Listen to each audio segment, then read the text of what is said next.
Éntrale al debate de la reforma electoral en los foros de Parlamento Abierto. Resumen. Foro 19A. Legislación electoral única. Hoy nos acompañan el doctor Matías Chiquito Díaz de León, el doctor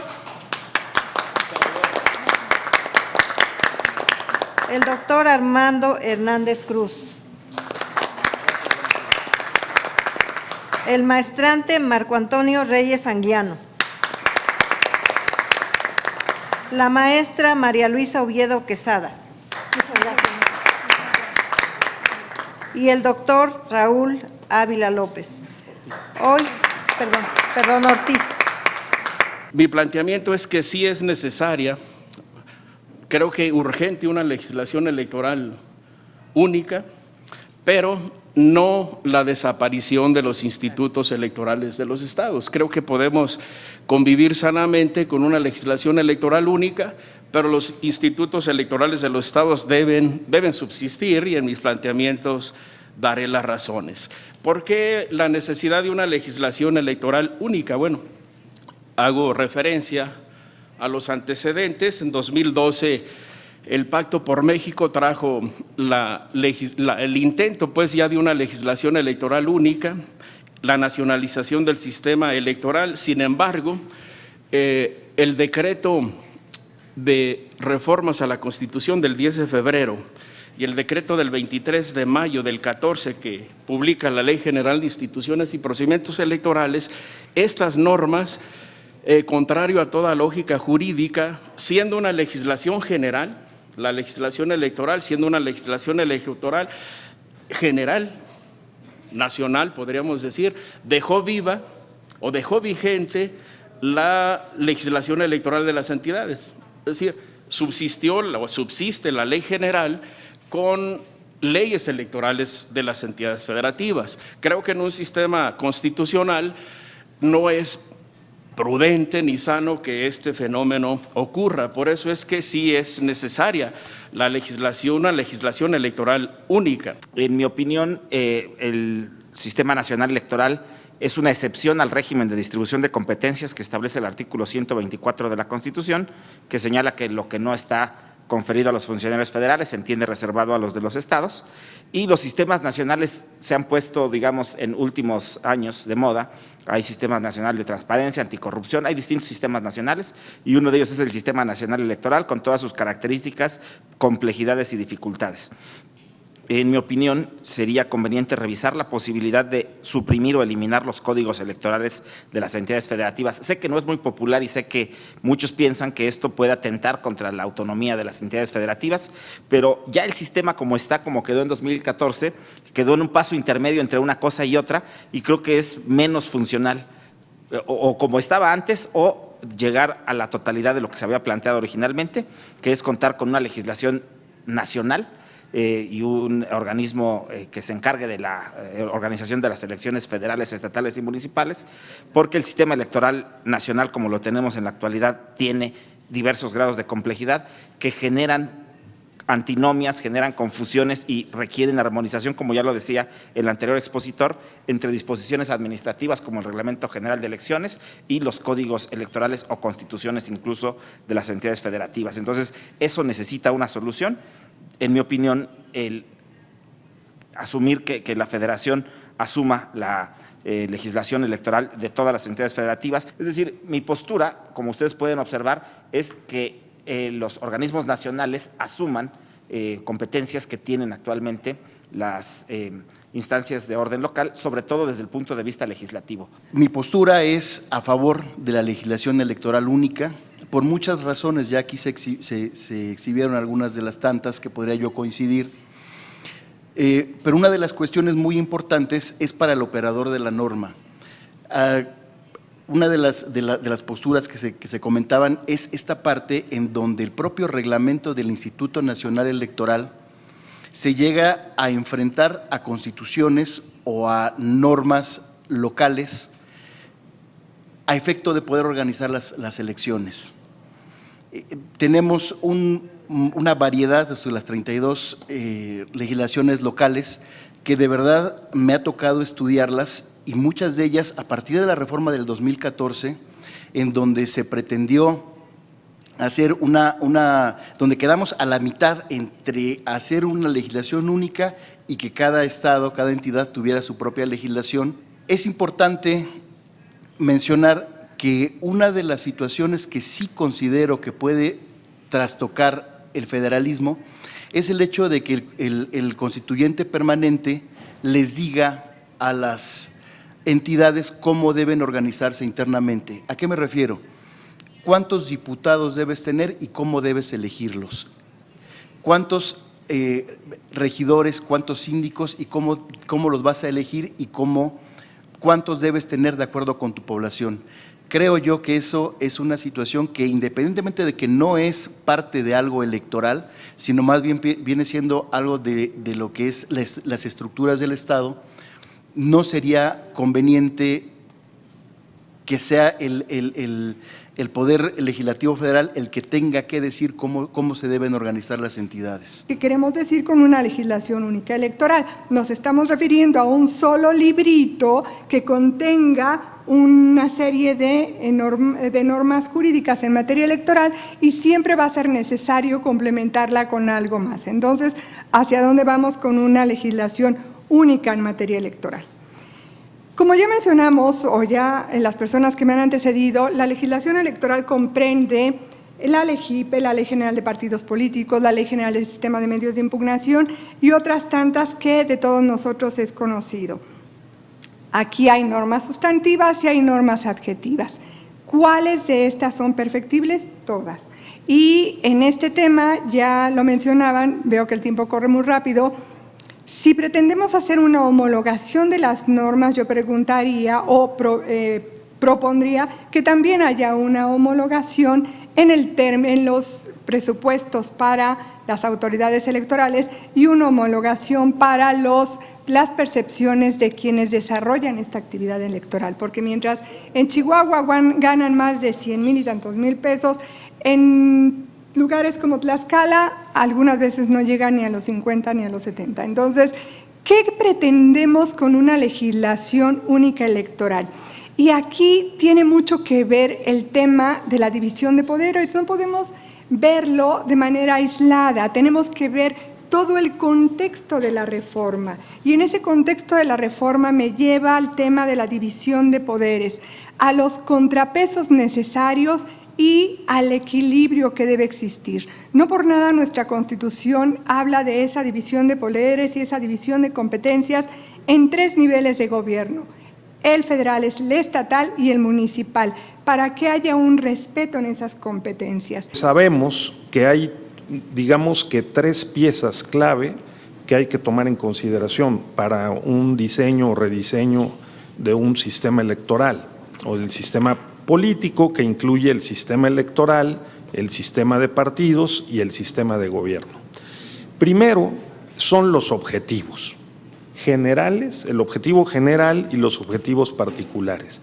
Aquí ya se ha hablado de ellos y los doy por prácticamente reproducidos. Si me permiten subrayar, me parece que del texto que leyó la diputada Graciela Sánchez al inicio, pues muy claramente se establece que el objetivo es la austeridad, que hay que reducir los costos, que digamos el sistema electoral que ha rendido muy buenos frutos a la democracia en el país también se ha hecho muy grande, probablemente desproporcionado y costoso.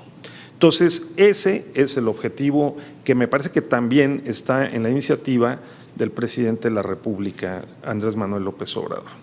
Segundo, aquí entramos a discutir, y yo llamaría que esta parte fuera muy bien analizada para y para otras mesas, cuáles son otros objetivos. Parece que viendo la iniciativa del presidente, y me refiero a ella porque es la que he estudiado con mayor detenimiento, están establecidos los objetivos particulares. Y sí se habla de la importancia de lograr, por ejemplo, una mayor legitimidad, representatividad, ese tipo de conceptos, eficiencia, ¿no? Eficacia, como se dijo aquí, participación ciudadana. Entonces, esos objetivos tienen que ser analizados con detalle, de acuerdo con esta experiencia comparada, porque no son objetivos exclusivos ni excluyentes. ¿Consideran ustedes que la promulgación de una legislación electoral única resolvería la necesidad de homologar reglas y criterios en la materia? Asimismo, como el que haya una sola autoridad administrativa y jurisdiccional resolvería el exceso de judicialización de los procesos electorales, ¿y qué otros mecanismos proponen ustedes que se podrían implementar para lograr la certidumbre jurídica que requiere nuestro sistema democrático? Una legislación electoral única nos sirve en todos los aspectos, integral, los procesos democratizadores. En la interpretación de la norma, lo plantea diputada, una sola autoridad jurisdiccional, creo que ayudaría. Yo le podría decir que el actual Poder Judicial, el Tribunal Electoral del Poder Judicial de la Federación, aún que es uno solo, con 5 salas regionales y otras especializadas, no siempre dan con bola. Aún en su interior hay ciertas contradicciones, pero es parte del proceso. Y si va usted a los tribunales electorales de los estados, ahí sí da miedo pues entrarle. Creo que se abonaría mucho en la parte jurisdiccional esta integración. Vuelvo a mi planteamiento, sí a la legislación electoral única, no a la desaparición de los institutos electorales de los estados, porque esos entes públicos son el eje articulador, son el centro en torno al cual funciona el sistema de partidos en el ámbito local. Si le quitamos ese centro, si le quitamos ese eje articulador pues, del sistema local de partidos, esos partidos se van a chocar consigo o peor, allá afuera. La pregunta es si puede haber homogeneidad en los criterios. Creo que no, ¿eh? O sea, nos ha dado experiencias amargas, a veces muy buenas, porque también no todo es negatividad, pero la Sala Superior, desde su origen, cambia los criterios. Ha habido muchos cambios de criterios. Decía un buen amigo que era penalista, que el derecho se tuvo que meter por circunstancias de la vida, como comisionado en garantías y vigilancia en el PRD, y lo que me decía es, oye, es que esto es gelatinoso. Entonces, vamos a encontrar homogeneidad con este sistema que tenemos de derecho electoral poco, utilizaré la palabra de mi amigo, gelatinoso. Creo que no podría ser factible. Creo que necesitamos también un tribunal electoral que se apegue más, si no completamente al positivismo, sí un tanto más a lo que es el respeto a lo que son las normas emitidas por esta soberanía. Tener una sola legislación va a evitar o va a quitar un poco lo que es la judicialización, tampoco lo creo. Considero que en una legislación única no evitamos las contradicciones internas. Siempre se habla de coherencia interna y coherencia externa. Y como lo dije en mi anterior participación, todas las leyes son perfectibles. El quehacer humano es perfectible y por ello es que una ley única no va a erradicar los errores de contradicción dentro del mismo orden jurídico, particularmente en el tema electoral. Y no es lo mismo una ley única en materia civil o en materia familiar, en donde los derechos que se controvierten y se van a resolver son derechos entre particulares, que una ley única en materia electoral, donde el eje toral es el ejercicio del poder a través de los ciudadanos o por los ciudadanos. Ahí la implicación es mayor. No porque los derechos de los particulares tengan una menor importancia, sino por el alcance que tienen unos y otros en el ámbito en el que van a repercutir. Quitando o eliminando la justicia o la jurisdicción local, creo que sería un grave error porque limitaría ese acceso a la justicia de los ciudadanos y principalmente de aquellos ciudadanos comunes que no tienen el apoyo de un partido político que los represente.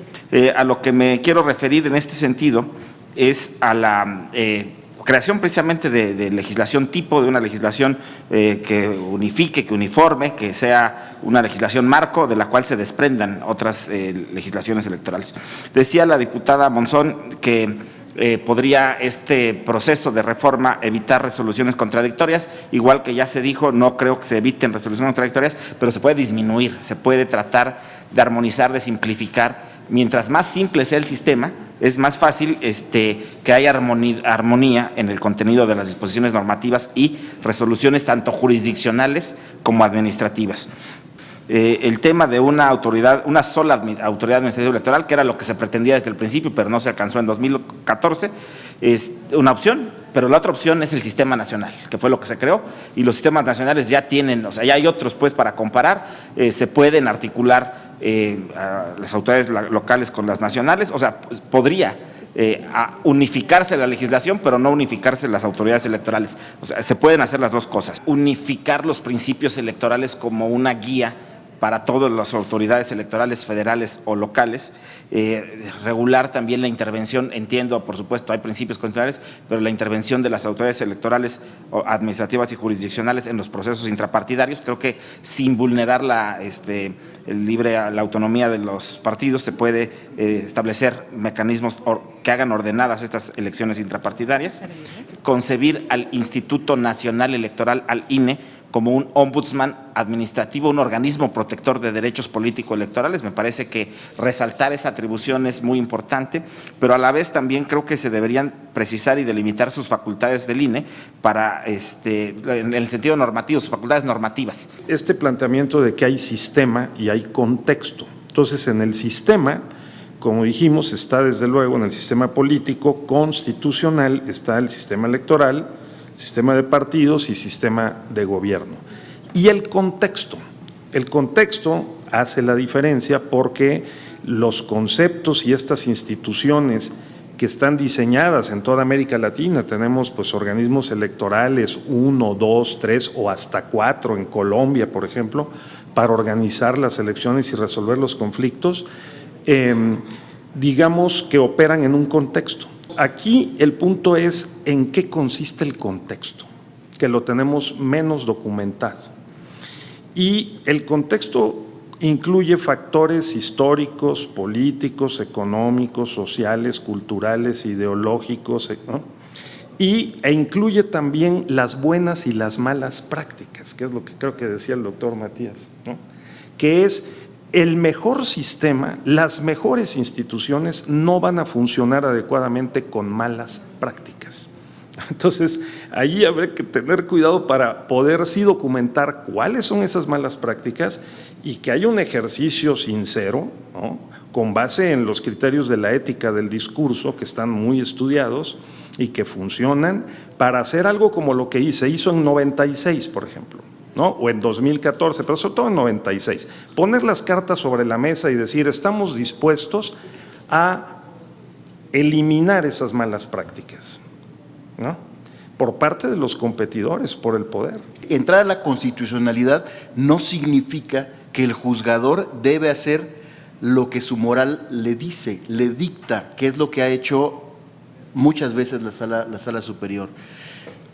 Lo digo de manera muy respetuosa, tenemos ejemplos farragosos, por ejemplo, se me viene a la cabeza el tema de la paridad en las gubernaturas, en donde ha sido tremendamente criticado por la academia, y creo que se quedó muy corto en el libro de Ni Tribunal ni Electoral, precisamente cuando hacen esa crítica. No se trata de regresar a un positivismo de la Revolución Francesa. No se trata de eso. Se trata de hacer un constitucionalismo que realmente genere certeza. Dado que pareciera prudente y necesario, es la opinión de algunos, una ley única, pues los supuestos contenidos en la ley debiesen ser de carácter general y abstracto. Y por eso le pregunto a Matías Chiquito Díaz de León, a Armando Hernández, a Marco Antonio Reyes, a María Luisa Oviedo, a Raúl Ávila.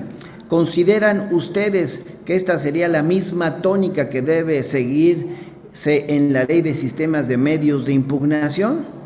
Y también les pregunto, que considerando que uno de los motivos de no haberse concretado la nacionalización total de los procesos electorales en el INE ya en aquel 2013 fue el tema presupuestario y administrativo. Y a criterio de ustedes les pregunto, ¿cuál debe ser la solución que deba tomar en cuenta el Congreso de la Unión al momento de la expedición de dicha ley única, junto con la supresión de instancias electorales locales para evitar litigios largos y costosos? Y como oaxaqueño, pues nada más dejar ahí un asunto que me seguirá preocupando, porque en Oaxaca tenemos 417 municipios que se rigen por su propio sistema tradicionalmente conocido de usos y costumbres. Y bueno, a mí esto me parecería que una legislación única pues debe contemplarlo, y quisiera conocer sus puntos de vista. Tal vez no resuelva el tema de los criterios contradictorios. Los criterios del tribunal son circunstanciales, vamos a decir que son circunstanciales. Es algo, según el ambiente, como bien lo dice Raúl Ávila, según el contexto, pues se resuelve.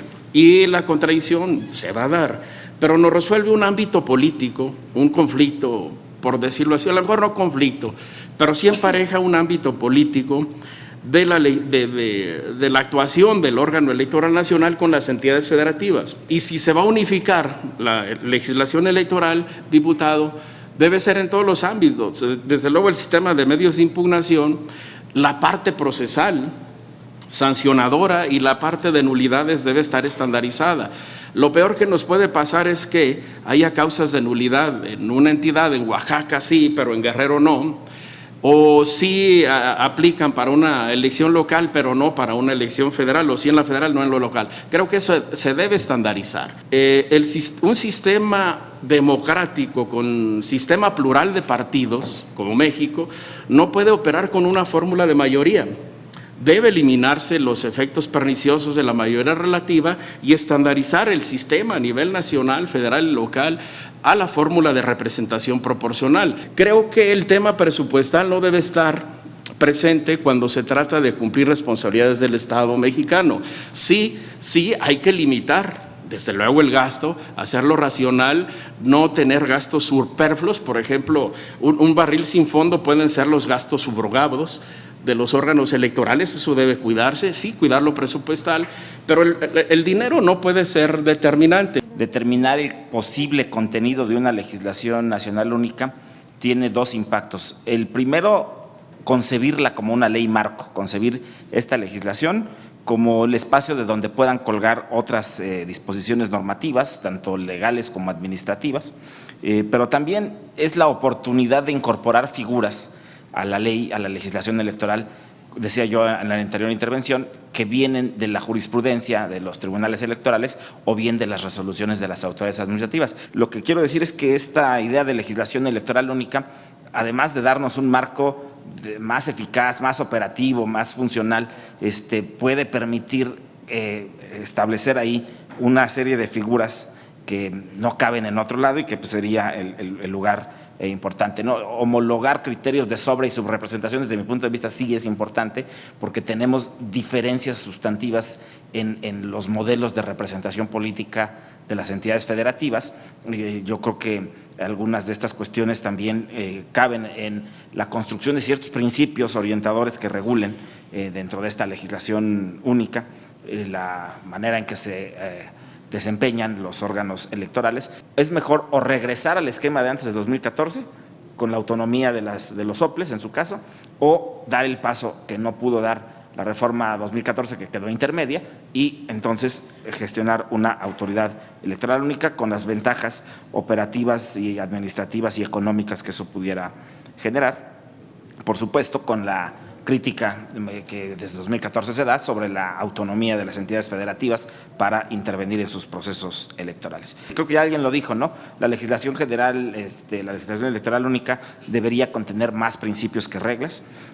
También me parece que el tema de la proporcionalidad pura, si hay una reforma constitucional que así lo establezca, debiera orientar no solo la integración del poder legislativo federal, sino de los poderes legislativos de las entidades federativas. Aquí creo yo que hay algo interesante. Si se pretende eliminar a los tribunales locales, los cuales no me gusta mucho que digamos, ahí es en donde me voy con lo que dice la doctora Oviedo. No me gusta la idea, sobre todo hay una cuestión, si un tribunal no atiende algo que yo planteé, pues a lo mejor tengo una segunda oportunidad, por decirlo así, un derecho de réplica, ¿no?, sobre lo que me está contestando el tribunal. A final de cuentas, el eliminar una instancia hace un tanto más, puede generar un poco más injusticia lo que es el proceso, porque no tiene un órgano regular, un órgano revisor de las actuaciones que puede hacer una primera instancia.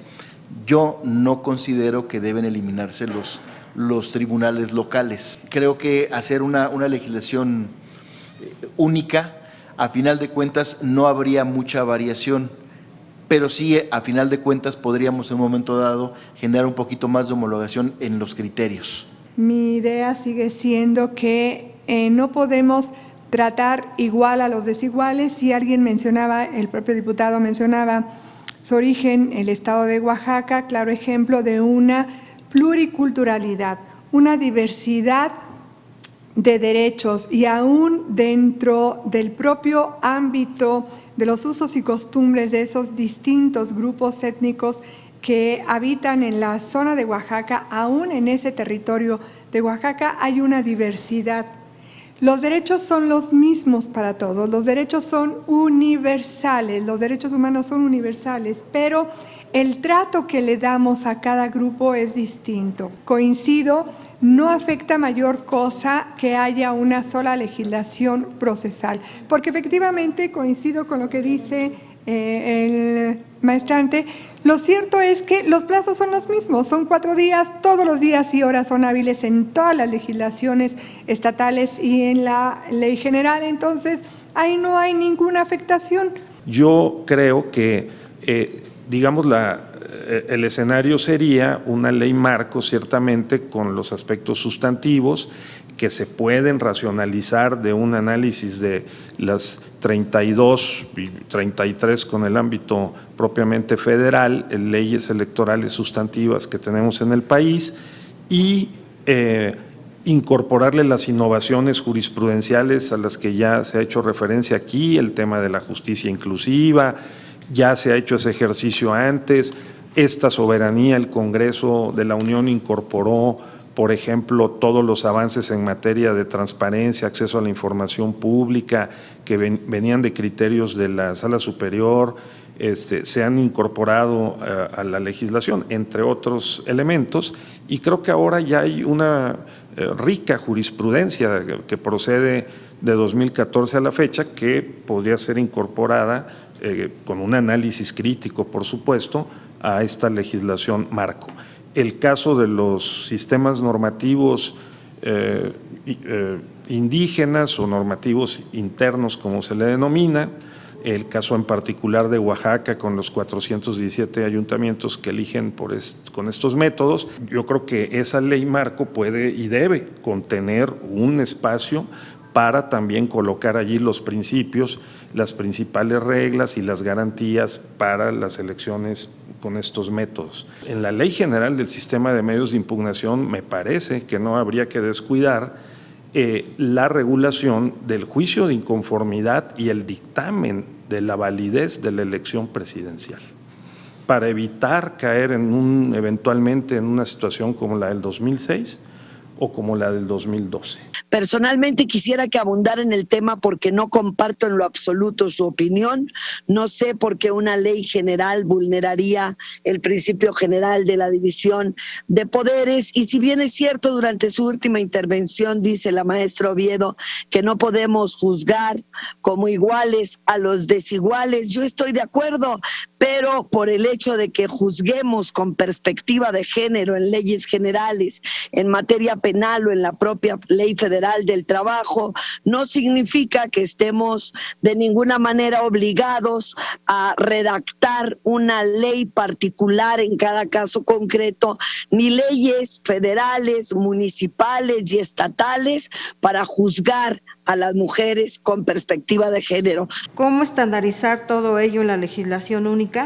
¿Es viable que en caso de la unificación de autoridades electorales locales, la autoridad nacional lleve a cabo la organización de todas las elecciones a través de los consejos distritales y, en su caso, el local debe constituirse en consejos distritales y municipales durante el proceso electoral?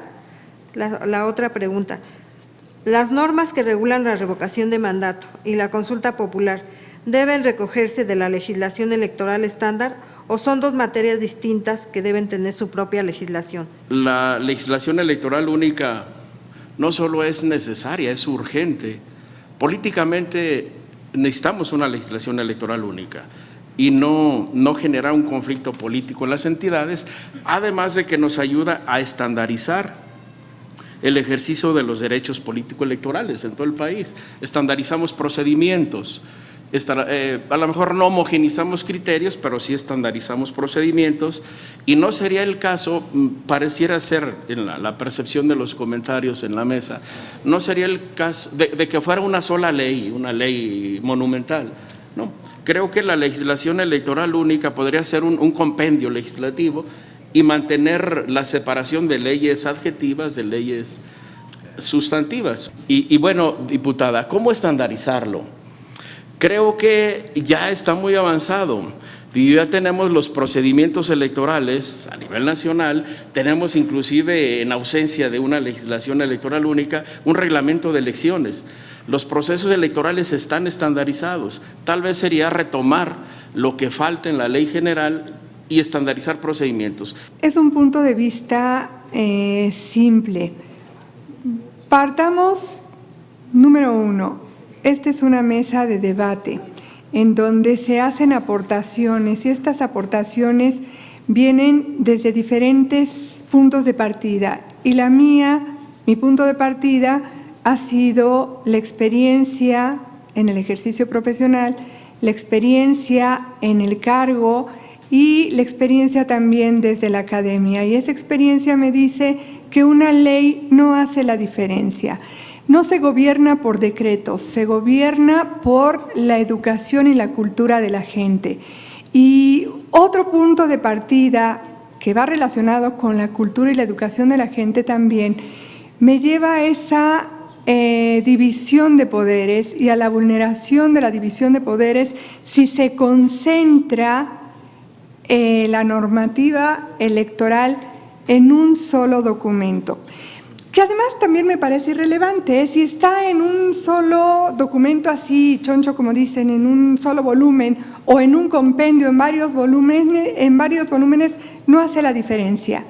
El punto es que si es el Congreso de la Unión quien elabora la norma que va a regir los procesos electorales de las 32 entidades federativas, entonces, ¿dónde queda la soberanía de los estados para autorregularse, autogobernarse? Ahí está mi punto sobre la vulneración a la división de poderes y al federalismo. La revocación de mandato todavía no está regulada en las legislaciones electorales y creo que es conveniente que empezamos a verlas. Si hablamos de una legislación estándar, de una legislación única, involucraría desde luego incluir la revocación de mandato y el tema de las consultas populares en general. En el tema de la revocación y de la consulta popular está previsto hasta ahora en el artículo transitorio de la reforma constitucional de la revocación de mandato que los estados de la República, las entidades federativas, hagan su reforma para efecto de establecer la revocación para los gobernadores. Si revisamos comparativamente las dos leyes, la de revocación y la de consulta, pues sí vemos que tienen como objetivos y justificaciones diferentes, ¿no? Entonces, para revocar un mandato se requiere pues un umbral mayor, porque se tiene que demostrar que el gobernante ha perdido el apoyo, ¿no? Por lo menos en el nivel de votos que recibió, ¿no? Pues, de otra manera, pues cómo poderlo legitimar. Y para eso, pues también instalar el número de casillas que se instaló en la última elección federal parecía y sigue pareciendo muy justificable, ¿no? Yo lo que creo es que sin demérito de la posibilidad de hacer una legislación única, lo que hay que hacer es dividir, sistematizar, clasificar las normas según su materia y contenido. En cuanto a una legislación sustantiva, me parece que debe subsistir la LEGIPE con la parte sustantiva de principios, procesos, reglas, debe subsistir la ley de revocación de mandato y la de consulta popular como leyes sustantivas, mientras que la legislación orgánica del tribunal y del INE, en mi opinión, debe salir de la LEGIPE y constituirse en leyes orgánicas, lo cual no significa, porque insisto, unificar la ley y codificar son cosas distintas. Yo creo que la legislación única no afecta el principio de división de poderes de ninguna manera, no veo cómo. La división de poderes es una distribución horizontal de competencias, aquí no hay manera de afectar ese principio.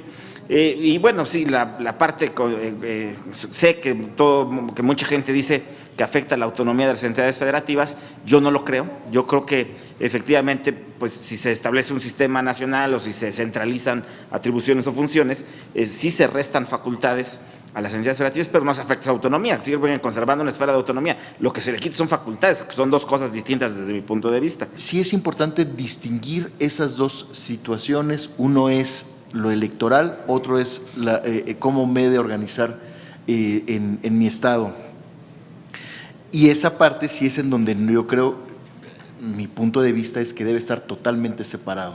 En la cuestión de la revocación del mandato y las consultas, es cierto, es necesario generar esas analogías que tenemos en la organización electoral.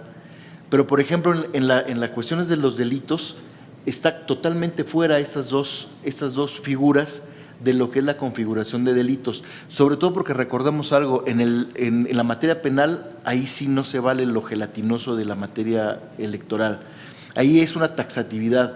Si dice la norma, durante un proceso electoral hizo esta maldad, el ciudadano le corresponde esta sanción. Sí, pero resulta ser que no estaba en un proceso electoral, sino como lo dice el doctor Armando, al final de cuentas era un proceso electivo, entonces ya no fue lo mismo, ya no es aplicable taxativamente esa norma. Cámara de Diputados, Legislatura de la Paridad, la Inclusión y la Diversidad.